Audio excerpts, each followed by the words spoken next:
আল্লাহ রাব্বুল বলেন ওয়া ইরসিলিস সামা আলাইকুম মিদরারা ওয়া ইমদিদুকুম বিআমওয়াল। আল্লাহ তাআলা বলেন যেই বান্দা বান্দি বেশি বেশি আস্তাগফিরুল্লাহ পড়বে, দুনিয়াতে মানুষের টাকা বেগর বাড়ি করতে পারে না। অনেকের টাকার অভাব, সম্পদের অভাব, অনেকের মন চায় বাড়ি করতে কিন্তু টাকার অভাবে বাড়ি করতে পারে না, অর্থের অভাবে বাড়ি করতে পারে না। আল্লাহ তাআলা বলেন ও বান্দা বান্দি তুমি হাজারো সমস্যার মধ্যে আছো, তোমার দোকানের মধ্যে বেচা কেনা হয় না, তোমার অর্থের মধ্যে বেচা কেনা তোমার লাভবান হতে পারো না। ও বান্দা তোমার টাকা নাই, পয়সা নাই, হাজারো ঋণগ্রস্ত হয়ে গেছো, ঋণদাররা তোমার কাছে এসে তোমার কাছে বারবার তোমাকে চাপ দেয়, তোমার বাড়িতে এসে তোমাকে চাপ দেয়, তোমার দোকানের মধ্যে বেচা কেনা হয় না। ও বান্দা বান্দি তুমি বেশি বেশি আস্তাগফিরুল্লাহ পড়ো, আমি আল্লাহ তাআলা তোমাদেরকে 3 নম্বর পুরস্কার ঘোষণা করলাম।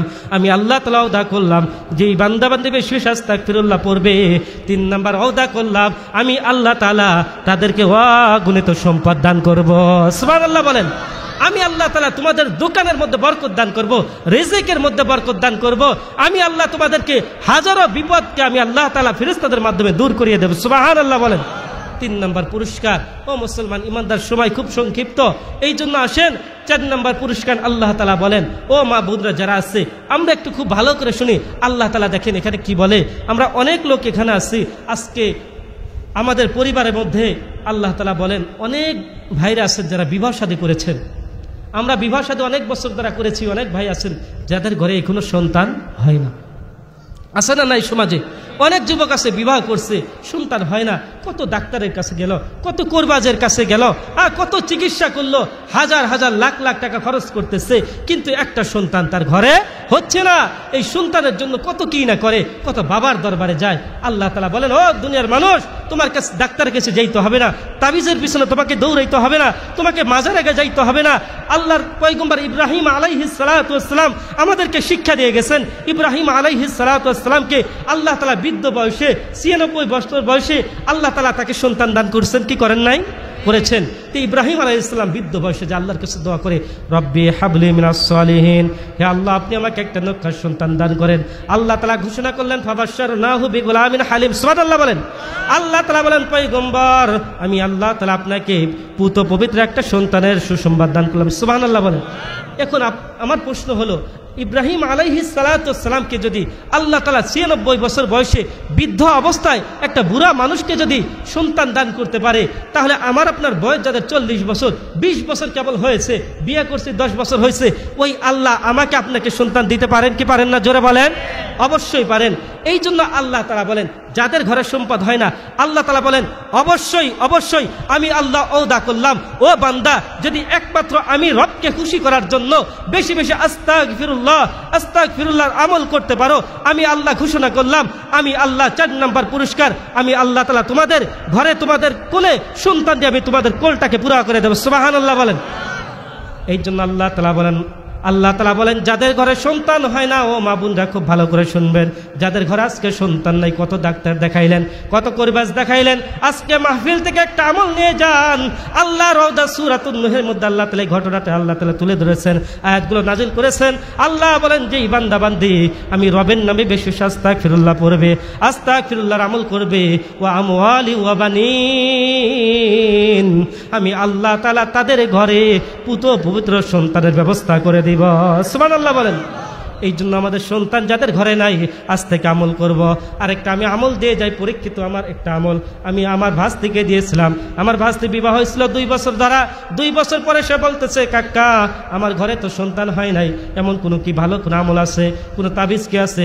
আমি বললাম যে ভাস্তি তুমি একটা কাজ করো, আমার এক হুজুর বলেছেন, ওস্তাদ আমাকে শিক্ষা দিয়েছেন, বলেছেন যার ঘরে সন্তান নাই যদি কোনো বান্দা বান্দি প্রতিদিন আল্লাহর উপর ইয়াকিন নিয়ে, আল্লাহর উপর ভরসা করে, আল্লাহর উপর বেশি ইয়াকিন করে বিশ্বাস নিয়ে যদি কোনো বান্দা বান্দি প্রতিদিন সকালে ফজর নামাজের পর নামাজ পড়ার পর যায় নামাজের মধ্যে বসে যদি 700 বার দরুদ শরীফ বলতে পারে, 700 বার দরুদ শরীফ এবং 1000 বার যদি কোনো বান্দা বান্দি আস্তাগফিরুল্লাহ পড়ে, আল্লাহ তাআলা ওই বান্দা বান্দির ঘরে আল্লাহ তাআলা ওয়াদা করেছেন অবশ্যই তাদের ঘরে পুত পবিত্র সন্তানের ব্যবস্থা করে দিবেন। সুবহানাল্লাহ বলেন। এই জন্য আবুন যারা আছেন আপনারা আমলটা করবেন, প্রতিদিন সকালবেলা যায় নামাজে বসে আপনারা আল্লাহর কাছে কতটুকু করবেজ দেখাইলেন, কত বাবার দরবারে গেলেন, বাবা সন্তান দিতে পারে না, কোনো তাবিজের ক্ষমতা নাই, কোনো ঔষধের ক্ষমতাই, মালিক যদি না দেয় ন যদি ফয়সলা করে কারোর ক্ষমতা নেই, কথা বলেন ঠিক কিনা? আর মালিক যদি দেয় কোনো ঔষধের প্রয়োজন নাই, কোনো ওষুধের প্রয়োজন, কোনো তাবিজের প্রয়োজন নাই, কথা বলেন ঠিক কিনা? সন্তান দেওয়ার মালিককে জোরে বলেন আল্লাহ। এই জন্য চাইতে হবে কার কাছে? আল্লাহর কাছে। এই জন্য আল্লাহ রাসূল বলেন, আমার আকাবিররা বলেছেন, আমার ওস্তাদরা বলেছেন, যেই বান্দাবান্দি প্রতিদিন সকালে ফজর পর 1000 বার দরুদ শরীফ, প্রথমে আগে 700 বার আস্তাগফিরুল্লাহ, তারপরে 1000 বার দরুদ শরীফ, এখন দরুদ শরীফে দরুদ ইব্রাহিম বলতে পারেন, অতটুকু না পারলে সাল্লাল্লাহু আলাইহি ওয়াসাল্লাম, এতটুকু পড়তে পারলে আপনি একটা তাসবিহ নিয়ে পড়তে হয়তো আপনার 20 মিনিট সময় লাগবে, 10 মিনিট সময় লাগবে, এর চাইতে বেশি না। আপনি 700 বার আস্তাগফিরুল্লাহ, 1000 বার কি পড়বেন? দরুদ শরীফ। এবং সন্ধ্যার পরে গিয়ে সর্বপ্রথম নামাজের পরে জায় নামাজের ভিতরে বসে তাসবিহ নিয়ে আপনি সর্বপ্রথম পড়বেন 1000 বার আগে দরুদ শরীফ, পরে পড়বেন 700 বার আস্তাগফিরুল্লাহ। এই প্রতিদিন সকাল বিকাল 1700 বার যদি কোনো ব্যক্তি আমল করতে পারে, এই আমলের উসিলা করে অবশ্যই আল্লাহ তাআলা তার ঘরে সন্তান দিবেন। আমার ভাস্তিকে আমি আমলটা দিয়েছিলাম, আমার ভাস্তি 4 মাস পরে সে বলতেছে, কাকা আমি তো রেগুলার আমলটা করছি, আল্লাহ তাআলা আমার ঘরে সন্তান দিয়েছেন, আমার গর্ভে এখন সন্তান। সুবহানাল্লাহ বলেন। এই জন্য পরীক্ষিত আমল। এই জন্য আমি বলবো, মা বোন যারা আছেন, আজকে যুবক ভাই যারা আছেন, আপনারা এই আমলটা করেন, মা বোনরা যারা আছেন আমলটা করেন, ইনশাল্লাহ অবশ্যই আল্লাহ তাআলা আমাদেরকে সন্তান দিতে পারেন কি পারেন না? এই জন্য দিতে পারেন। এটা হচ্ছে 4 নম্বর পুরস্কার। আল্লাহ বলেন, যেই বান্দাবান্দি বেশি বেশি আস্তাগফিরুল্লাহ পড়বে, আমি আল্লাহ তাআলা তাদের ঘরে তাদেরকে সন্তান দেবে, তাদের কোলটাকে পুরো করে দেবে। সুবহানাল্লাহ বলেন। এবার আসেন, আর 5 নম্বর আমল আল্লাহ তাআলা জানায় দেন, যেই বান্দাবান্দি বেশি বেশি আস্তাগফিরুল্লাহ পড়বে, আমি আল্লাহ তাআলা 5 নম্বর ঘোষণা করলাম, আমি আল্লাহ ঘোষণা করলাম, ওয়াদা করলাম, যেই বান্দাবান্দি বেশি বেশি আস্তাগফিরুল্লাহ করবে, আমি আল্লাহ তাআলা ওই বান্দাবান্দি দুনিয়া থেকে মৃত্যুবরণ করতে দেরি হবে, আমি আল্লাহ তাআলা তাদেরকে জান্নাত দিতে দেরি করব না। সুবহানাল্লাহ বলেন। মুহতারাম হাজিরিন, এই জন্য এটা দামি মজমা। জানি না আজকের এই মাহফিলটা আমার আপনার কার জীবনে শেষ হয়ে যাবে। এখানে আজকে 4তম বার্ষিক মাহফিল চলতেছে, হয়তো আজ থেকে 4 বছর আগে যেই ব্যক্তি এই মাহফিলে বসেছে, আজকে সে দুনিয়াতে, এরকম অনেক লোক আছে তারা নাই, কথা বলা ঠিক কিনা? অনেকেই বিদায় নিয়ে চলে গেছে। এই জন্য আমি আপনি আগামী বছরে এখানে বসতে পারবো কিনা, এই মাহফিল আমার আপনার ভাগ্যে জুটবে কিনা, তার কোনো গ্যারান্টি আছে? কোনো গ্যারান্টি নেই। এই জন্য মুহতারাম হাজিরিন, আমাকে আপনাকে আজকে মাহফিলে বসেছি, একটাই নিয়ত থাকতে হবে, আমি আপনি যে মাহফিলে বসেছি একমাত্র উদ্দেশ্য থাকবে আল্লাহকে রাজি খুশি করা। কাকে ভাই? আল্লাহকে রাজি খুশি করা। আল্লাহকে যদি আমার রাজি খুশি করা উদ্দেশ্য হয়, আল্লাহর নবী বলেন, মান সালাকা তরিকান ইয়ালতামিসু ফীহি ইলমান সাহলাল্লাহু লাহু তরিকান বিহি ইলাল জান্নাহ। সুবহানাল্লাহ বলেন। আল্লাহর নবী বলেন, যদি কোনো ব্যক্তির উদ্দেশ্য হয় আমি আল্লাহকে পাওয়া, আমি আল্লাহর রাসূলকে উদ্দেশ্য হয় রাসূলকে সন্তুষ্ট করা, আমার ওই বান্দাবান্দি যেই মজলিসের মধ্যে বসেছে, ওই বান্দাবান্দি মজলিস থেকে বাড়ি পর্যন্ত সে ফিরতে পারবে কিনা তার তো কোনো গ্যারান্টি নাই। আল্লাহর নবী বলেন, যদি ওই ব্যক্তি মাহফিল থেকে বাড়ি পর্যন্ত পৌঁছার আগেই যদি মালাকুল মউত তার সামনে চলে আসে, আল্লাহর নবী বলেন ওই ব্যক্তির জান কবজ করতে দেরি হবে, তার জন্য জান্নাতের দরজা খুলতে দেরি হবে না। সুবহানাল্লাহ বলেন। শুধু তাই নয়, আল্লাহর নবী বলেন, যেই ব্যক্তি দিনে কোন মজলিসের মধ্যে বসবে, একমাত্র উদ্দেশ্য হবে রেজায়ে মাওলা, একমাত্র উদ্দেশ্য হবে তার মালিককে সন্তুষ্ট করা। আল্লাহর নবী বলেন, ওই ব্যক্তি যতক্ষণ মজলিসের মধ্যে থাকবে, আল্লাহ রাব্বুল আলামিনের ফেরেশতারা ওই বান্দার আমলনামার ভিতর ততক্ষণ পর্যন্ত নেকি লিখতে রাখবেন। সুবহানাল্লাহ বলেন। ততক্ষণ নেকি লিখবেন। 2 ঘন্টা, 2.5 ঘন্টা, 1 ঘন্টা যাই বসে থাকি না কেন, আল্লাহ তাআলা আমার আপনার প্রত্যেকটা সেকেন্ড আমলের ভিতর গণ্য হচ্ছে, আমার আপনার আমলে প্রত্যেকটা সেকেন্ডে সেকেন্ডে এক একটা নেকি লেখা হচ্ছে। সুবহানাল্লাহ বলেন। এই জন্য মুহতারাম হাজিরিন, এটা অত্যন্ত দামি একটা মজলিস, অত্যন্ত দামি একটা জায়গা, একটা জান্নাতের বাগান। আজকে দুনিয়াতে যেমন জান্নাতের বাগানে বসেছি, আল্লাহর কাছে দোয়া করি আল্লাহ তাআলা যেন আমাদের মাহফিলকে কবুল করে নিয়ে কাল কিয়ামতের দিন হাসরের ময়দানে আল্লাহ যেন আমাদেরকে একসাথে জান্নাতে থাকার মতো তৌফিক দেন। সকল বলে আমিন। একটু জিকির করি, লা ইলাহা ইল্লাল্লাহ, লা ইলাহা ইল্লাল্লাহ, লা ইলাহা ইল্লাল্লাহ, লা ইলাহা ইল্লাল্লাহ, জোরে লা ইলাহা ইল্লাল্লাহ। আসমানের মালিক যেই আল্লাহ, জমিনের মালিক সেই আল্লাহ। লা ইলাহা ইল্লাল্লাহ, লা ইলাহা ইল্লাল্লাহ, লা ইলাহা ইল্লাল্লাহ, লা ইলাহা ইল্লাল্লাহ, লা ইলাহা ইল্লাল্লাহ। যার দিলে আছে মরণের ভয়, হায়রে যার দিলে আছে মরণের ভয়, আল্লাহ আল্লাহ সব সময়।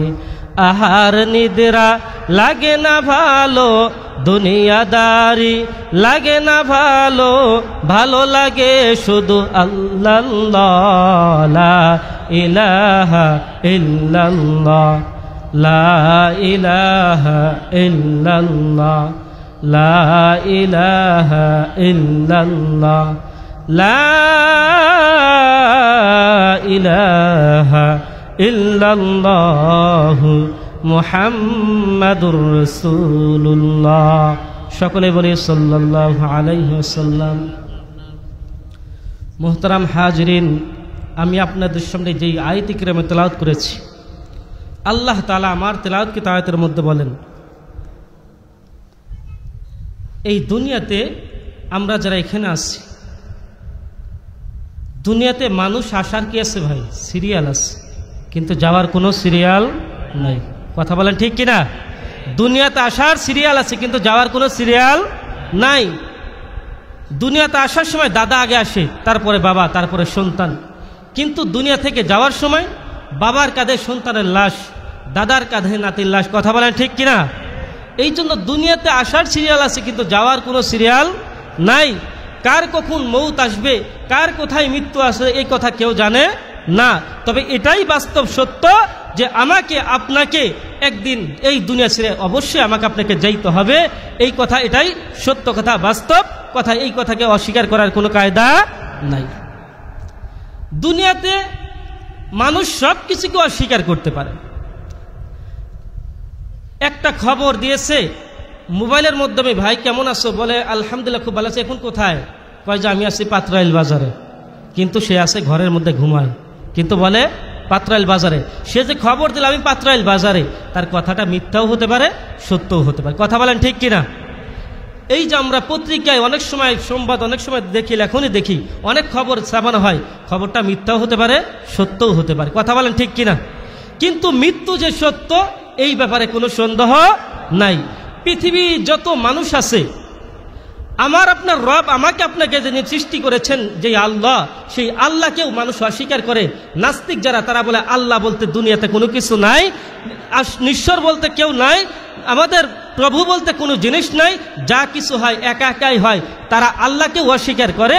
কিন্তু তাদের কাছে যদি বলি ভাই বলো তো মৃত্যু আছে কিনা, তারাও এক বাক্যে বলে হ্যাঁ মৃত্যু অবশ্যই আছে, মৃত্যু এটা সত্য।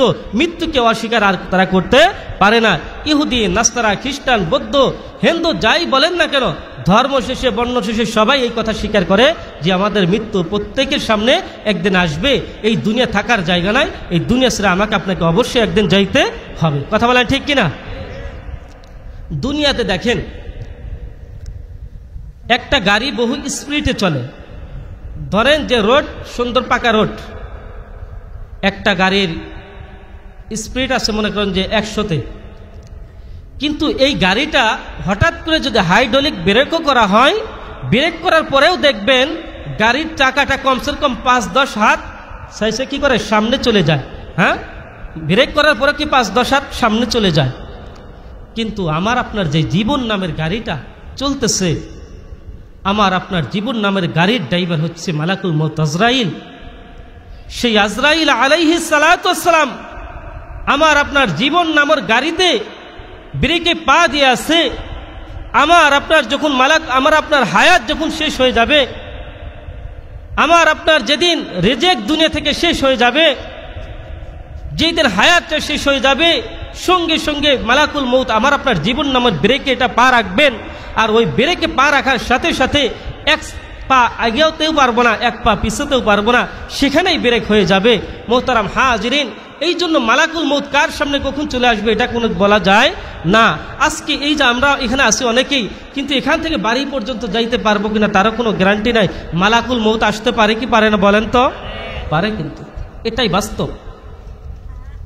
কিন্তু কথা হলো, আমি আপনি দুনিয়াতে চিরদিন থাকবো না, থাকার জায়গাও নেই। কিন্তু আমি আপনি যে এখানে যে থাকবো না, আমাকে একদিন এই দুনিয়ার জগৎ ছেড়ে পরকালের জগতে পাড়ি দিতে হবে, কবরের জগতে আমাকে পাড়ি দিতে হবে। এটা তো আমার আসল জিন্দেগি না। আমি যখন দুনিয়া থেকে ইন্তেকাল করে যখন পরকালের পাড়ি দিব, তখন আমি আপনার মৃত্যুর জন্য কতটুকু প্রস্তুতি গ্রহণ করলাম, কতটুকু প্রস্তুতি নিয়েছে, এই জিনিসটা একটু ভাববার বিষয়। আমরা বাংলাদেশ থেকে হাজী সাহেবরা অনেক সময় বিভিন্ন রাষ্ট্র থেকে হজ করতে যায়। হজ করার জন্য আমরা অনেক সামানা তৈরি করি, বেটের ব্যবস্থা করি, বিভিন্ন কিছু সঙ্গে নিয়ে যাই। একটা বন্ধু ধরেন আমরা এখান থেকে কক্সবাজার বেড়াতে গেলে আমরা সিট নেই, বিছানা নেই, কত টাকা পয়সা নেই, খাবারের ব্যবস্থা করে নেই, কত কিছু নেই।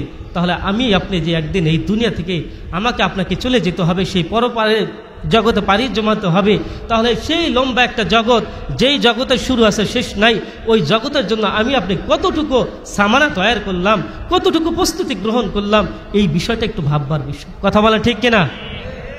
এই জন্য মোহতারাম হাজিরিন, কেউ থাকতে পারবো না। মালাকুল মউত সময় মতো আমার আপনার সামনে চলে আসবে, এই কথা আল্লাহ তাআলা বলেন।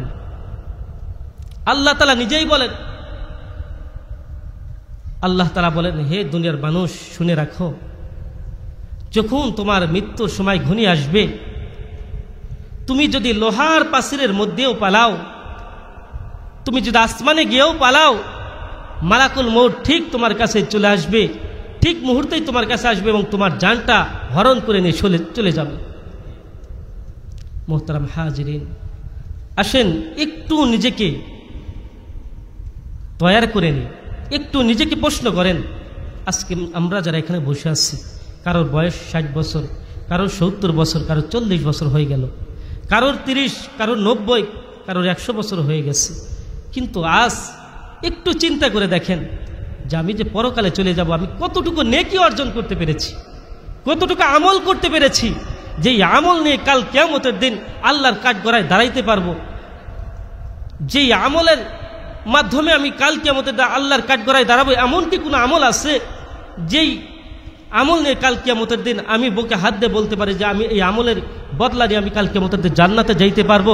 একটা মানুষকে যদি প্রশ্ন করে বলতে পারবেন কে বুকে হাত দিয়ে, হুজুর আমি এমন একটা আমল করে যেই আমলের মাধ্যমে পরকালে জান্নাত পাবো, কে বলতে পারবেন? কিন্তু নিজেকে একটু প্রশ্ন করেন যে দেখেন আমি এমন হাজারো গুনাহ করেছি, যেই গুনার দিকে তাকাইলে মনে হয় আমি পরকালে আমি নিজে জাহান্নামের আসামি। কথা বলেন ঠিক কিনা? এই জন্য মোহতারাম হাজিরিন, পরকালের সামান আমাকে তৈরি করতে হবে। পরকালের সামনা হচ্ছে দুনিয়ার নেকি, নেক আমল। আল্লাহ তাআলা বলেন, তাবারাকাল্লাযী বিয়াদিহিল মুলক ওয়া হুয়া আলা কুল্লি শাইইন কাদির আল্লাযী খালাকাল মাউতা ওয়াল হায়াতা লিয়াবলুয়াকুম আইয়ুকুম আহসানু আমালা। সুবহানাল্লাহ বলেন। আল্লাহ তাআলা বলেন, ও দুনিয়ার মানুষ, আমি আল্লাহ তাআলা মৃত্যু এবং হায়াতকে সৃষ্টি করেছি আইয়ুকুম আহসানু আমালা, একমাত্র বান্দা তোমাদেরকে পরীক্ষা করার জন্য। আমি আল্লাহ দেখতে চাই তোমাদের কার আমল কত সুন্দর। সুবহানাল্লাহ বলেন। আমি আল্লাহ দেখতে চাই কার আমল কত সুন্দর, কার নেকি কত সুন্দর। যার আমল যত সুন্দর হবে, পরকালটাও তার জন্য তত সুন্দর হবে। সুবহানাল্লাহ বলেন। যার আমল বেশি সুন্দর হবে, তার মরণটাও তত সুন্দর হবে। সুবহানাল্লাহ বলেন। মোহতারাম হাজিরিন, দুনিয়াতে মানুষ কয় কোয়ালিটির বলেন তো? 2 কোয়ালিটি। আমাদের মানুষের হালত 2টা। এক শ্রেণীর মানুষকে বলা হয় বদকার, আরেকজন মানুষকে বলা হয় নেককার। এই 2 শ্রেণীর বাইরে কোনো মানুষ আছে? হয় নেককার নয় বদকার। এখন এই নেককার এবং বদকারের যদি পরিচয় দিতে চাই, অনেক সময়ের ব্যাপার, তবে ওই দিকে যাওয়া যাবে না। নেককার এবং বদকার আপনাদেরকে বলবো, আপনাদেরকে আমি প্রশ্ন করবো, আপনারাই উত্তর দিবেন। বলেন তো দেখি, নেককার কারা, বদকার কারা? আপনারা নিজেরাই উত্তর দিবেন। বলেন তো, যারা নামাজ পড়ে না তারা কি নেককার না বদকার? যারা নামাজ পড়ে না তারা কি নেককার না বদকার? যারা রোজা রাখে না তারা কি নেককার না বদকার? যারা সুদ খায় তারা নেককার না বদকার? যারা হারাম খায় তারা নেককার না বদকার? যাদের উপর আল্লাহ তাআলা হজ ফরজ করেছে, কিন্তু হজ ফরজ করার পরেও যেই বান্দারা সামর্থ্য থাকা সত্ত্বেও হজ করে না, তারা কি নেককার না বদকার? যারা জেনার কাজের মধ্যে লিপ্ত তারা কি নেককার না বদকার? এ মুসলমান, যারা মানুষের সম্পদ আত্মসাৎ করে, অন্যায়ভাবে আত্মসাৎ করে নেয়, তারা কি নেককার না বদকার? যারা ওলামা ইকরামকে দেখলেই তাদের চক্ষু গরম হয়ে যায়, ওলামা ইকরামকে তারা কথায় কথায় গালি দেয়, বলেন তো তারা নেককার না বদকার? তাহলে আমরা বদকারের পরিচয় পেয়েছি। নেককার এবং বদকার এক কথায় বলা যায় আল্লাহ তাআলার বিধান, যেই ব্যক্তি আল্লাহ এবং আল্লাহর রাসূলের বিধানকে মানবে তারা নেককার, আর পক্ষান্তরে যারা আল্লাহ এবং আল্লাহর রাসূলের বিধানকে মানবে না, আল্লাহর হুকুমকে মানবে না, তারাই হচ্ছে বদকার। কথা বলেন ঠিক কিনা? এই জন্য মুহতারাম হাজরিন, আল্লাহর নবী বলেন দুনিয়াতে মানুষের দুইটা কোয়ালিটি, একটা নেককার একটা বদকার। নেককার যারা হবে তাদের মৃত্যুটা হবে একভাবে, আর যারা বদকার হবে তাদের মৃত্যুটা হবে একভাবে। কথা বলেন ঠিক কিনা? মুহতারাম হাজরিন, এই জন্য মালাকুল মউত, আমি আপনি যদি নেককার হই, আমার আপনার মৃত্যুটা হবে নেককারের হালতে। মালাকুল মউত আমার আপনার সামনে নেককারের সুরতে আসবে। আর আমি আপনি যদি বদকার হই, মালাকুল মউত বদকারের আকৃতি নিয়ে আমার সামনে আসবে। মোহতারাম হাজির, আমরা বলেন তো আমরা এখানে যারা আছি, আমরা নেককার হয়ে মুমিন বান্দা হয়ে মৃত্যুবরণ করতে চাই না বদকার হয়ে? আমরা প্রত্যেকেই আমরা নেককার হয়ে মৃত্যুবরণ করতে চাই, ইমানের হালতে মৃত্যুবরণ করতে চাই। কথা বলেন ঠিক কিনা? এখন আসেন, মালাকুল মউত আমার আপনার সামনে একদিন চলে আসবে, কিন্তু মালাকুল মউত সম্পর্কে অনেক কথা শুনেছি, কিন্তু নেককার মানুষের সামনে যখন মালাকুল মউত আসবে তার আকৃতিটা কেমন হবে? আল্লাহর নবী যখন মিরাজ থেকে আসলেন, মিরাজ থেকে আসার পর আল্লাহর নবী একদিন সাহাবায়ে কেরামকে নিয়ে মালাকুল মউতের আকৃতি সম্পর্কে একটা বিবরণ দিতেছিলেন। সুবহানাল্লাহ বলেন। মালাকুল মউতের একটা আকৃতি সম্পর্কে আলোচনা করতেছিলেন যে মালাকুল মউত কেমন হবে, তার সুরূপটা কেমন হবে, জানা দরকার আছে কি নাই? দরকার আছে, কারণ আমার আপনার কাছেও তো একদিন আসবে, এই জন্য জানার দরকার আছে কি নাই? অবশ্যই আছে। মুহতারাম হাজিরিন, আল্লাহ রাসূল বলেন আমাকে মেরাজের রাত্রিতে যখন সপ্তম আসমানে নিয়ে যাওয়া হলো, সপ্তম আসমান থেকে আমি উপরের দিকে যাইতেছিলাম, বহু একটা রাস্তা আমাকে পাড়ি দিলাম, ফাঁকা জায়গা পাড়ি দেওয়ার পর উপরের দিকে গেলাম, যাওয়ার পরে আমি সেখানে একটা বিশাল একটা ঘর দেখতে পেলাম। সুবহানাল্লাহ বলেন। তখন আমি জিব্রাইলকে জিজ্ঞাসা করলাম, জিব্রাইল এই ঘরটা কিসের? জিব্রাইল আলাইহিস সালাতু ওয়াস সালাম বলেন এই ঘরটা হচ্ছে আল্লাহর ফেরেশতা হযরত মিকাইল আলাইহিস সালাতু ওয়াস সালামের। সুবহানাল্লাহ বলেন।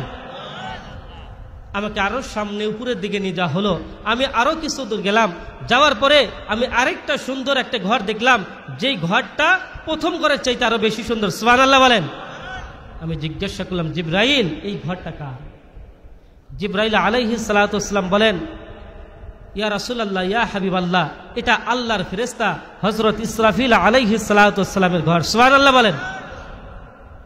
আল্লাহ রাসূল বলেন আমি আরো সামনে গেলাম, আমাকে আরো উপরে নিয়ে যাওয়া হলো, আমি যাওয়ার পরে সেখানে আরেকটা ঘর দেখতে পেলাম, প্রথম এবং দ্বিতীয় ঘর যা আছে তার চাইতে তৃতীয় ঘরটা আরো বেশি সুন্দর। সুবহানাল্লাহ বলেন। ভাই ওটা কেমন সুন্দর? আমি জিজ্ঞাসা করলাম, ও ভাই জিব্রাইল, বলো তো এই ঘরটা কার জন্য? এটা কার ঘর? এত সুন্দর ঘর যা আমি পৃথিবীতে কখনো দেখি নাই। এবার জিব্রাইল আলাইহিস সালাতু ওয়াস সালাম বলেন, ইয়া রাসূলুল্লাহ, এই ঘরটা আমি জিব্রাইলের। সুবহানাল্লাহ বলেন। এই ঘরটা কার? আমি জিব্রাইলের। আল্লাহ রাসূল বলেন, আমাকে জিব্রাইল আলাইহিস সালাম বলেন, ইয়া রাসূলুল্লাহ, আপনি সামনে চলুন। আমি আরো উপরের দিকে গেলাম, যাওয়ার পরে আমি আরেকটা ঘর দেখলাম, যেই ঘরটা দেখে আমি আশ্চর্য হয়ে গেলাম। এই ঘরটা ৭০,০০০ নূরের খুঁটির উপরে স্তম্ভিত করা হয়েছে। ৭০,০০০ নূরের খুঁটি দ্বারা এই ঘরটাকে নির্মাণ করা হয়েছে। সুবহানাল্লাহ বলেন। কয় হাজার ভাই? ৭০,০০০ নূরের খুঁটি। সুবহানাল্লাহ বলেন। ৭০,০০০ নূরের খুঁটি দ্বারা যে একটা ঘর বানানো হয়, সিংহাসন বানানো হয়, বলেন তো সেই ঘরটা কত বড় হতে পারে? অনেক বড়, বিশাল বড়। আমি জিজ্ঞাসা করলাম, ভাই জিব্রাইল, এই ঘরটা কার? জিব্রাইল আলাইহিস সালাতু ওয়াস সালাম ডাকতে বলেন, ইয়া রাসূলুল্লাহ, ইয়া হাবিবাল্লাহ, এই ঘরটা হচ্ছে দুনিয়ার কোনো সাধারণ মানুষের নয়, এই ঘরটা হলো মালাকুল মউত আজরাইল আলাইহিস সালাতু ওয়াস সালামের। সুবহানাল্লাহ বলেন। কার? মালাকুল মউত আজরাইল আলাইহিস সালাতু ওয়াস সালাম। আল্লাহ রাসূল বলেন, আমাকে যখন এই কথা বলা হলো আজরাইল আলাইহিস সালাতু ওয়াস সালামের ঘর, আমার মনের ভিতর আগ্রহ জাগছে। আমি জিজ্ঞাসা করলাম, ভাই জিব্রাইল, অনেক দিন ধরে আমার মনের আশা, আমি মালাকুল মউতকে সামনাসামনি কোনোদিন দেখি নাই, একটু আমি তাকে দেখতে চাই, আমাকে একটু তার ঘরের সামনে নিয়ে চলো। সুবহানাল্লাহ বলেন। আমাকে তার ঘরের সামনে নিয়ে চলো। আল্লাহর নবী বলেন, আমাকে তার ঘরের সামনে নিয়ে যাওয়া হলো। আমি যাওয়ার পরে আরো আশ্চর্যান্বিত হয়ে গেলাম। আমি তাকা দেখি ঘরের মধ্যে সাদা কাপড় পরিহিত একজন মানুষ দাঁড়িয়ে আছে, যার পাটা সপ্তম জমিনের নিচে, সুবহানাল্লাহ বলেন, আর তার মাথা হচ্ছে সপ্তম আসমানের উপরে, সুবহানাল্লাহ বলেন। এত বড় মানুষ আমি পৃথিবীতে কোনোদিন দেখি নাই। এত বড় মানুষ আমি দেখলাম। দেখার পরে জিজ্ঞাসা করলাম, ভাই জিব্রাইল এটাকে? বলে, ইয়া রাসূলুল্লাহ, এটাই তো মালাকুল মউত আজরাইল আলাইহিস সালাতু ওয়াসসালাম। আল্লাহর রাসূল বলেন, আমি আরো আশ্চর্যান্বিত হয়ে গেলাম। এত বড় মানুষ আমি কোনোদিন দেখি নাই, আজকে প্রথম দেখলাম। এ জিব্রাইল, আমার আর আশ্চর্যান্বিত লাগছে। আমি বুঝলাম এটা মালাকুল মউত আজরাইল। তবে তোমার কাছে আমার প্রশ্ন, এ জিব্রাইল বলো তো, ওই যে মালাকুল মউত, আমরা দুনিয়াতে দেখেছি মানুষের একটা মুখ থাকে, কিন্তু মালাকুল মউতের চেহারার দিকে তাকা দেখে একটা না দুইটা না, বরং মালাকুল মউতের চেহারা 6 দিকে 6টা। সুবহানাল্লাহ বলেন। মালাকুল মউতের মুখ কয়টা? 6টা। বলেন তো, একটা মানুষের যদি 6টা মুখ হয় কেমন দেখা যাবে? মালাকুল মউতের মুখ 6টা। আল্লাহ রাসূল বলেন, আমি এই 6টা মুখ দেখে আশ্চর্যান্বিত হয়ে গেলাম। একটা মানুষের এতগুলো মুখ কেন? আমি প্রশ্ন করলাম, ভাই জিব্রাইল, বুঝলাম মালাকুল মউতের 6টা মুখ, কিন্তু এই 6টা মুখের মধ্যে আমি তাকা দেখি একটা না দুইটা না, হাজার হাজার, এক একটা চেহারার মধ্যে শত শত, হাজার হাজার, কোটি কোটি চক্ষু। সুবহানাল্লাহ বলেন। একটা চেহারার ভিতরে কোটি কোটি চোখ, 6 দিকে চেহারা, এক একটা চেহারার ভিতরে হাজার হাজার চোখ। বলেন তো, একটা মানুষের যদি 100টা চোখ হয়, বলেন তো কেমন দেখা যাবে? আমি জিজ্ঞাসা করলাম, ভাই জিব্রাইল, বুঝলাম মালাকুল মউতের 6টা চোখ, 6টা মুখ রয়েছে। মালাকুল মউত 6 দিকের মুখ দিয়ে 6টা কাজ করে। বলে, মালাকুল মউত 6 দিকে মানুষ, ডাইনেও মানুষ আছে, বামে মানুষ আছে, সামনে মানুষ, পিছনে মানুষ, উপরে মানুষ, নিচে মানুষ, চতুর্দিকে আল্লাহর মাখলুকাত রয়েছে। এই জন্য যেহেতু দিক 6টা, আল্লাহ তাআলা এই জন্য 6টা মুখ দান করেছেন। এবং এই 6 দিকে যেই দিকে যতগুলো আল্লাহ তাআলা মাখলুকাত সৃষ্টি করেছেন, ততগুলো আল্লাহ তাআলা এক একটা দিকে, ততগুলো আল্লাহ তাআলা এক একটা মানুষের নামে এক একটা চোখ আল্লাহ তাআলা মালাকুল মউতের মধ্যে ফিট করে দিয়েছে। সুবহানাল্লাহ বলেন। আমি আপনি যারা আছি এখানে, আমার আপনার নামেও মালাকুল মউতের চেহারার মধ্যে একটা চক্ষু দান করা হয়েছে। সুবহানাল্লাহ বলেন। আমার আপনার নামেও মালাকুল মউতের চেহারার মধ্যে একটা চক্ষু আছে। অতএব আল্লাহর রাসূল বলেন, আমরা দুনিয়াতে যারা আছি, যত প্রাণী আছে, প্রত্যেকটা প্রাণীর নামে একটা চোখ আছে। আমার আপনার নামেও একটা করে চক্ষু মালাকুল মউতের মধ্যে, চোখের মধ্যে, মুখের মধ্যে ফিট করা হয়েছে। অতএব মুসলমান ইমানদার, মালাকুল মউতের চোখ থেকে বাঁচবার কোনো আমার আপনার উপায় নাই, কোনো উপায় নাই। মালাকুল মউত আমি আপনি কি করি না করি, সর্বদাই 24টা ঘন্টা আমাকে আপনাকে ফলো করতেছে। হয়তো এখানে বসে আছি, আজকে বসে আছি, এটাও ফলো করতেছে। আজকে অনেক সময় যুবকরা আমরা ঘরের মধ্যে, আমরা গুনার মধ্যে লিপ্ত হয়ে যাই, অনেক সময় চুরির কাজের মধ্যে লিপ্ত হয়ে যায়। আর দুনিয়ার কোনো মানুষ না দেখলেও মালাকুল মউত ঠিক আমাকে আপনাকে ফলো করে। মালাকুল মউত আমাকে আপনাকে ঠিকই দেখেন। সুবহানাল্লাহ বলেন। মালাকুল মউত, বলেন তো, আমার আপনার নামে চক্ষু থাকলে মালাকুল মউত আমাকে আপনাকে দেখে কি দেখে না? অবশ্যই দেখে। এই জন্য মালাকুল মউতের হাত থেকে বাঁচবার কোনো উপায় নাই। আল্লাহর রাসূল বলেন, শুধু তাই না, আমি আশ্চর্যান্বিত হয়ে গেলাম। আমি তাকায় দেখি মালাকুল মউতের সামনে বিশাল একটা ব্ল্যাকবোর্ড, আর সেই ব্ল্যাকবোর্ডের মধ্যে সর্বপ্রথম উপরের দিকে আমি তাকায় দেখি পৃথিবীর সর্বপ্রথম মানুষ হযরত আদম আলাইহিস সালাতু ওয়াস সালামের নামটা লেখা। আর নিচের দিকে তাকায় দেখি পৃথিবীর মধ্যে বাবা আদম থেকে নিয়ে কিয়ামতের দিন শেষ পর্যন্ত যেই ব্যক্তি কিয়ামতের আগ মুহূর্তে আসবে, সর্বশেষ যেই ব্যক্তি পৃথিবীতে আসবে, ওই ব্যক্তির নামটা সর্বশেষে লেখা। সুবহানাল্লাহ বলেন।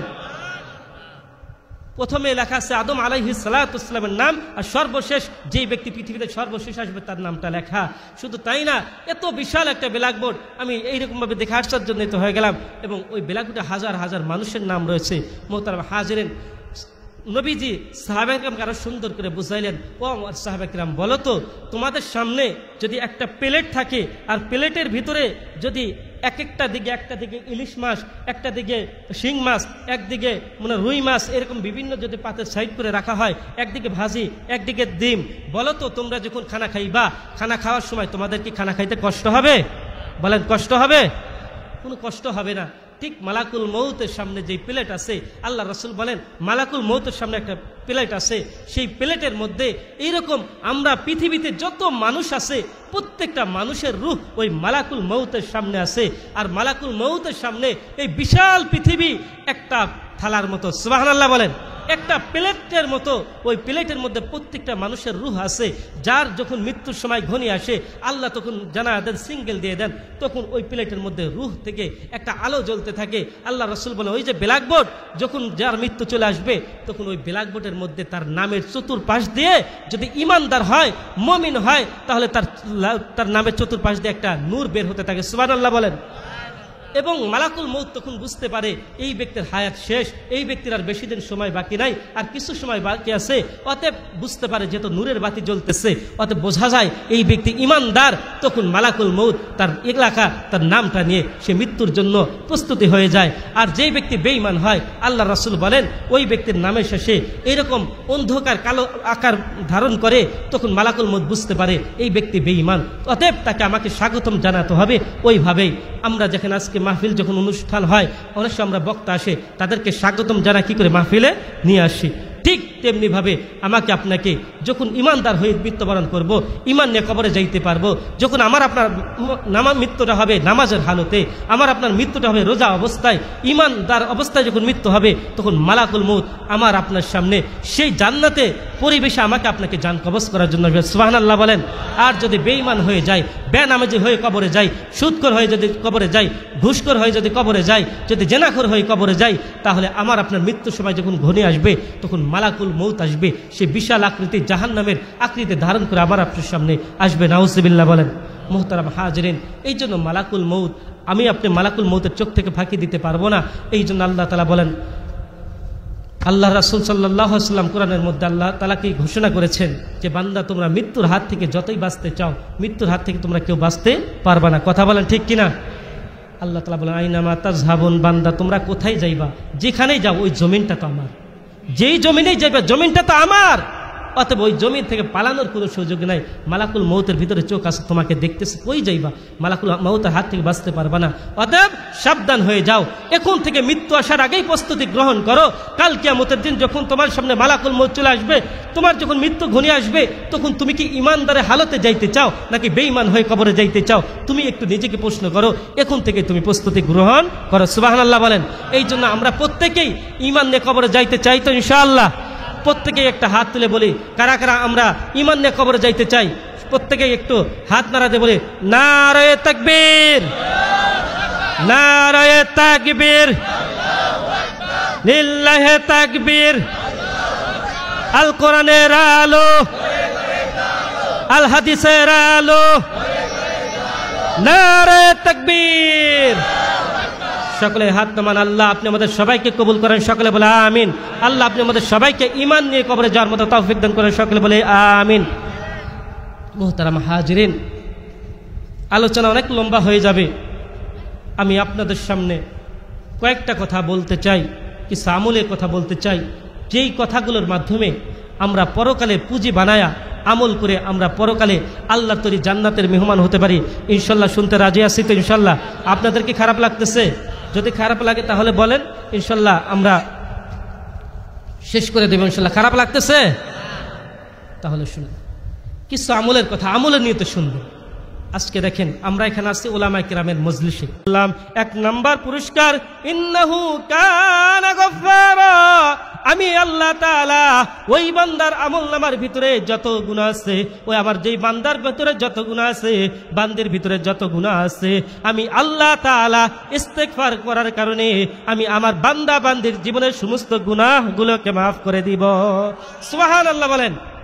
আল্লাহ তাআলা বলেন ইস্তেগফার করার কারণে আমি আল্লাহ এক নাম্বার পুরস্কার দান করব, আমার বান্দা বান্দির সারা জিন্দেগীর যত গুনাহ আছে সমস্ত গুনাহগুলোকে মাফ করে দেব। সুবহানাল্লাহ বলেন। আমরা এখানে যারা আছি বলেন তো আমরা গুনাহগার আছি কি নাই? আমাদের গুনাহ আছে কি নাই? না মনে হয় গুনাহ নাই আমাদের? আমার তো মনে হয় আমি এখানে হুজুর, আমার মনে হয় আপনাদের চাইতে আমার গুনাহটা বেশি। আমার গুনাহ সম্পর্কে যদি আপনারা জানতেন, আমার মনে হয় না আপনারা আমাকে দাওয়াত দিতেন। আমার গুনাহ সম্পর্কে যদি কেউ জানতো, আমার বিবি জানতো, আমাকে স্বামী বলে ডাকতো না, আমার মা জানলে আমাকে ঘর থেকে ধাক্কা দিয়ে বের করে দিত, আপনারাও দাওয়াত দিতেন না। আমার মনে হয় আমার চাইতে এই আসমানের নিচে জমিনের উপরে কেউ মনে হয় গুনাহগার এর চাইতে কেউ নাই। মোহতারাম হাজিরিন, আল্লাহ বলেন, ও বান্দা বান্দি, হাজারো অপরাধের মধ্যে লিপ্ত থাকো, দুনিয়ায় চলতে গেলে নারীর ফিতনা তোমাদের সামনে আসে, তোমাদের সামনে হাজারো গুনাহ আসে। রাস্তায় চলতে গেলে বেগানা নারী তোমার চোখের সামনে পড়ে যায়, চোখের গুনাহ হয়ে যায়। এই হাত দ্বারা কত গুনাহ করে ফেলাও তোমরা, কত নাফরমানি করে ফেলো।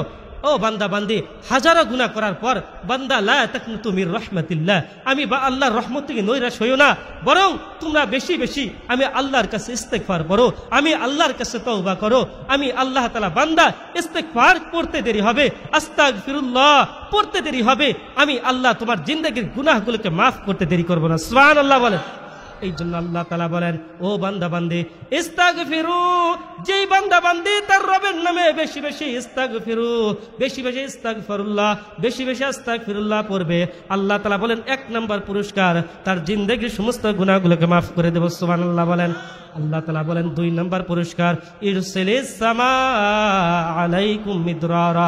আল্লাহ তাআলা বলেন দুনিয়াতে হাজারো মানুষ অশান্তির মধ্যে আছে, বান্দার টাকা নাই, পয়সা নাই, হাজারো সমস্যার মধ্যে, বিপদের মধ্যে আছে।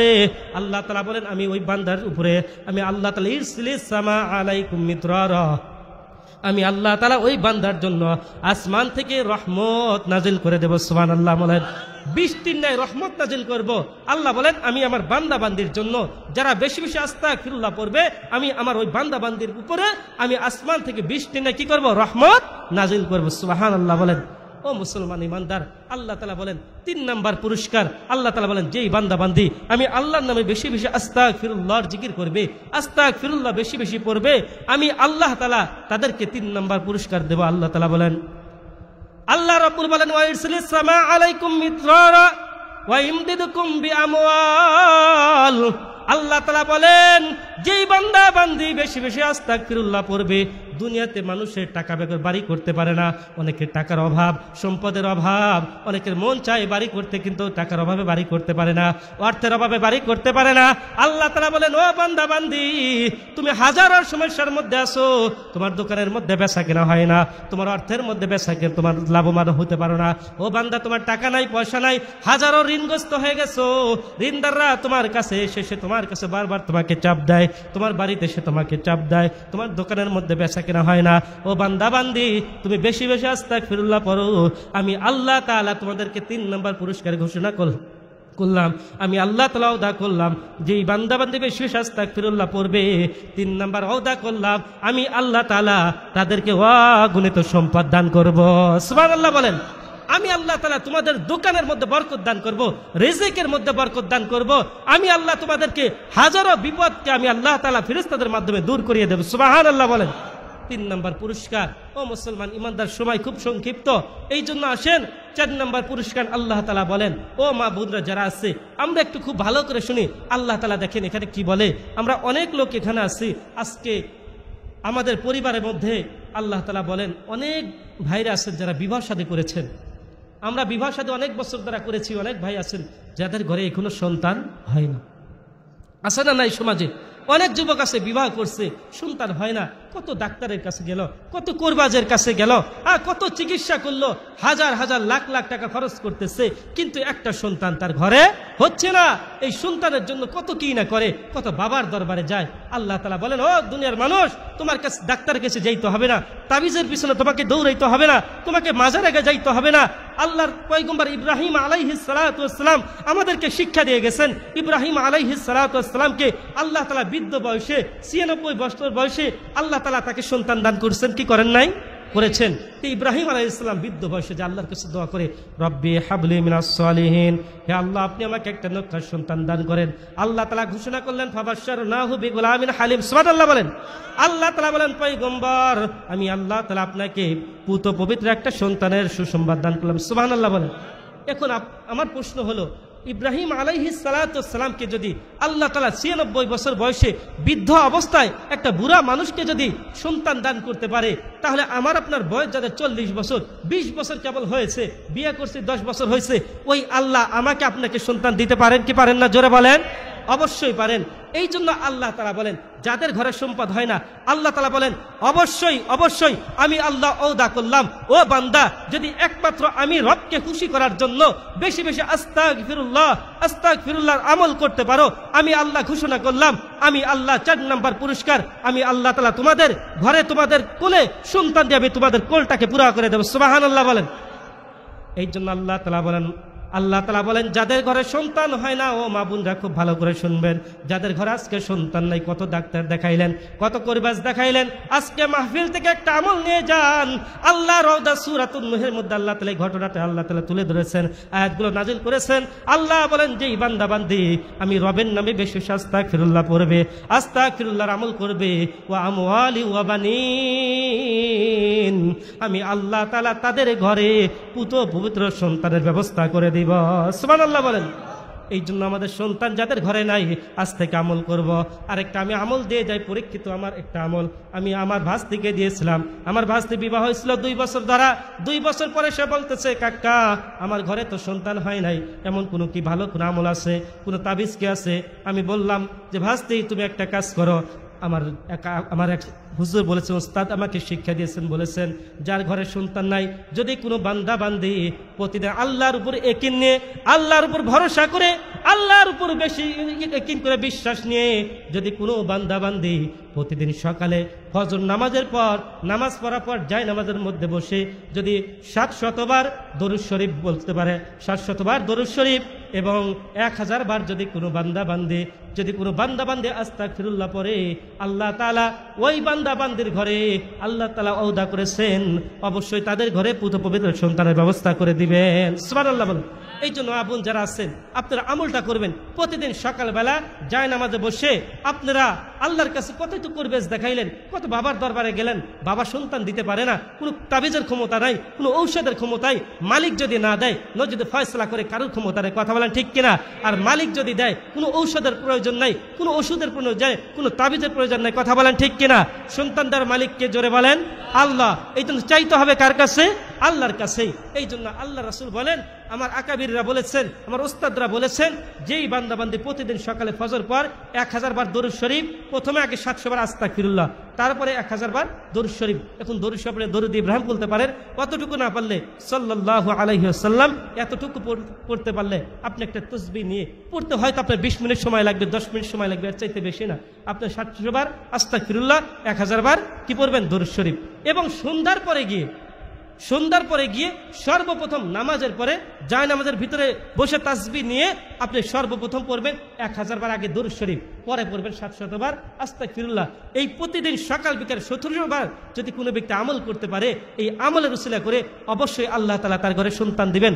আমার ভাস্তিকে আমি আমলটা দিয়েছিলাম, আমার ভাস্তি 4 মাস পরে সে বলতেছে কাকা আমি তো রেগুলার আমলটা করছি, আল্লাহ তাআলা আমার ঘরে সন্তান দিয়েছেন, আমার গর্ভে এখন সন্তান। সুবহানাল্লাহ বলেন। এই জন্য পরীক্ষিত আমল। এই জন্য আমি বলবো মা বোন যারা আছেন, আজকে যুবক ভাই যারা আছেন, আপনারা এই আমলটা করেন, মা বোনরা যারা আছেন আমলটা করেন, ইনশাআল্লাহ অবশ্যই আল্লাহ তাআলা আমাদেরকে সন্তান দিতে পারেন কি পারেন না?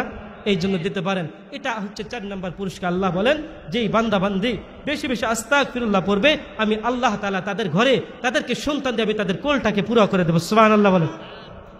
এবার আসেন আর 5 নম্বর আমল আল্লাহ তাআলা জানায় দেন, যেই বান্দা বান্দি বেশি বেশি আস্তাগফিরুল্লাহ পড়বে, আমি আল্লাহ তাআলা 5 নম্বর ঘোষণা করলাম, আমি আল্লাহ ঘোষণা করলাম, ওয়াদা করলাম, যেই বান্দা বান্দি বেশি বেশি আস্তাগফিরুল্লাহ করবে, আমি আল্লাহ তাআলা ওই বান্দা বান্দি দুনিয়া থেকে মৃত্যুবরণ করতে দেরি হবে, আমি আল্লাহ তাআলা তাদেরকে জান্নাত দিতে দেরি করব না। সুবহানাল্লাহ বলেন। আল্লাহ তাআলা বলেন যেই বান্দা বান্দি বেশি বেশি ইস্তিগফার করবে, আমি আল্লাহ তাআলা ওয়াজআল লাকুম জান্নাতি ওয়াজআল লাকুম আনহারা ওয়াজআল লাকুম জান্নাতি, আমি আল্লাহ ঘোষণা করলাম, ওয়াদা করলাম, আমি আল্লাহ তাআলা আমার বান্দাকে আমি আল্লাহ সঙ্গে সঙ্গে জান্নাত দান করব। সুবহানাল্লাহ বলে। মৃত্যুবরণ করতে দেরি হবে, জান্নাত দিতে দেরি হবে না। আমরা প্রত্যেকেই জান্নাত চাই কি চাই না? বলে জান্নাত আবার কেমন জান্নাত দিবেন আল্লাহ তাআলা এটাও জানায় দেন। আল্লাহ বলে ও বান্দা কেমন জান্নাত দেব, ওয়ায়াজআল লাকুম জান্নাতি ওয়ায়াজআল লাকুম আনহারা, এমন জান্নাত দান করব যেই জান্নাতের তলদেশ দিয়ে ঝর্ণা প্রবাহিত থাকবে। সুবহানাল্লাহ বলেন। যেই জান্নাতের ভিতর দিয়ে মধুর নহর থাকবে, শরাবের নহর থাকবে, মদের নহর থাকবে, হ্যাঁ এরকম দুধের নহর থাকবে। সুবহানাল্লাহ বলেন। এমন আমি নহর বিশিষ্ট জান্নাত বান্দা তোমাদেরকে দান করব যদি বান্দা তোমরা বেশি বেশি আস্তাগফিরুল্লাহ, বেশি বেশি আস্তাগফিরুল্লাহ আমল করতে পারো। এই জন্য সকলে একটু আমরা জোরে জবান খুলে বলে আস্তাগফিরুল্লাহ, আস্তাগফিরুল্লাহ, আস্তাগফিরুল্লাহ, আস্তাগফিরুল্লাহ, আস্তাগফিরুল্লাহ, আস্তাগফিরুল্লাহ, আস্তাগফিরুল্লাহ। এই জন্য মা বোনরা খুব ভালো করে শুনবেন, এই আমলটা দিয়ে গেলাম, ইনশাআল্লাহ এই আমলটা আমরা করতে পারবো তো ইনশাআল্লাহ। আমলটা বেশি কঠিন না। আজ থেকে যাদের ঘরে সন্তান হয় না, যাদের পরিবারের মধ্যে অভাব, যাদের টাকা পয়সা নাই, যাদের এইরকম সংসারের মধ্যে কি বরকত নাই, বেশি বেশি আস্তাগফিরুল্লাহ পড়েন। আল্লাহ আপনার সমস্ত সমস্যাকে দূর করে দিবেন, আল্লাহ আপনার অভাবকে দূর করে দিবেন, আল্লাহ আপনার সন্তানের অভাবকে দূর করে দিবেন, আল্লাহ হাজারো বালা মুসিবত থেকে আল্লাহ আপনাকে উদ্ধার করবেন। সুবহানাল্লাহ বলেন। এই জন্য আমলটা করতে পারবো তো ইনশাআল্লাহ। এই জন্য মুহতারাম হাজির, আল্লাহ তাআলা আমাদের সবাইকে এই বেশি বেশি ইস্তিগফারের আমল করার মতো তৌফিক দান করে সকলে বলে আমিন। মুহতারাম হাজিরিন, আসেন, এটা মাহফিল হচ্ছে মসজিদ ভিত্তিক। কি ভাই? মসজিদ ভিত্তিক। মুহতারাম হাজিরিন, মসজিদ ভিত্তিক যেহেতু আমাদের আলোচনা, আল্লাহ রাব্বুল আলামিন বলেন এই মসজিদ হচ্ছে আল্লাহর ঘর, এই মসজিদকে যারা আবাদ করবে আল্লাহ তাআলা বলেন, আল্লাহ রাব্বুল আলামিন কাল কিয়ামতের দিন আল্লাহ রাব্বুল আলামিন তাদের নামটা জান্নাতের কাতারের মধ্যে তুলে দিবেন। সুবহানাল্লাহ বলেন। আল্লাহ তাআলা তাদের ঠিকানা আল্লাহ জান্নাতের মধ্যে লেখা দিবেন। যেই ব্যক্তি মসজিদকে মুহাব্বত করবে, যেই ব্যক্তি মসজিদের খেদমত করবে, আল্লাহ রাব্বুল আলামিন ওই ব্যক্তিকে কাল কিয়ামতের দিন আল্লাহর আরশের নিচে সাদান করবে। সুবহানাল্লাহ বলেন। মুহতারাম হাজিরিন, আমার তেলাওয়াতকৃত আয়াতের মধ্যে আল্লাহ তাআলা বলেন, আল্লাহ রাব্বুল আলামিন বলেন আমি আল্লাহ রাব্বুল আলামিন জান্নাতকে সৃষ্টি করেছি, আমি আল্লাহ জান্নাতকে বানিয়েছি আমার ওই সমস্ত বান্দা বান্দীদেরকে দেওয়ার জন্য। সুবহানাল্লাহ বলেন। আল্লাহ কি বলেন? আমি জান্নাতকে বানিয়েছি আমার ওই সমস্ত বান্দা বান্দীদেরকে দেওয়ার জন্য। কোন সমস্ত বান্দা বান্দী? আল্লাহ তাআলা ঘোষণা করেন আমার যেই সমস্ত বান্দা বান্দী সুখে দুঃখে সর্ব অবস্থায় যেই হালতে আছে, সেই হালত অনুযায়ী যেই বান্দা বান্দী আল্লাহর রাস্তায় খরচ করবে, আল্লাহর ঘরের জন্য দান করবে, দ্বীনি প্রতিষ্ঠানের জন্য দান করবে, আমি আল্লাহ তাআলা জান্নাতকে বানিয়েছি তাদেরকে দেওয়ার জন্য। সুবহানাল্লাহ বলেন। আল্লাহ কি বলেন? আল্লাহ বলেন আমি আল্লাহ তাআলা জান্নাতকে বানিয়েছি আমার ওই সকল বান্দা বান্দীদের জন্য যারা সুখে দুঃখে সর্ব অবস্থায়, যেই বান্দা বান্দী সর্ব অবস্থায় আল্লাহর ঘরের জন্য দান করবে, সাদকা করবে, তাদের জন্যই আমি আল্লাহ তাআলা জান্নাতকে সৃষ্টি করেছি। সুবহানাল্লাহ বলেন। ও মুহতারাম হাজিরিন, এই আয়াতের মাধ্যমে আল্লাহ তাআলা আমাদের কোরআনের মাধ্যমে দুনিয়াতে আমাদেরকে মেসেজ দিচ্ছেন, ও বান্দা বান্দী তোমাদের টেনশনের কারণ নাই, আমি তোমাদেরকে জান্নাত দেওয়ার জন্য আমি কি করেছি? তোমাদেরকে আমি বানিয়েছি, এই জান্নাত তোমাদেরকেই দিব। অতএব তোমাদের কাজ কি করতে হবে? তোমরা আল্লাহর রাস্তায় দান সদকা করো। সুবহানাল্লাহ বলেন।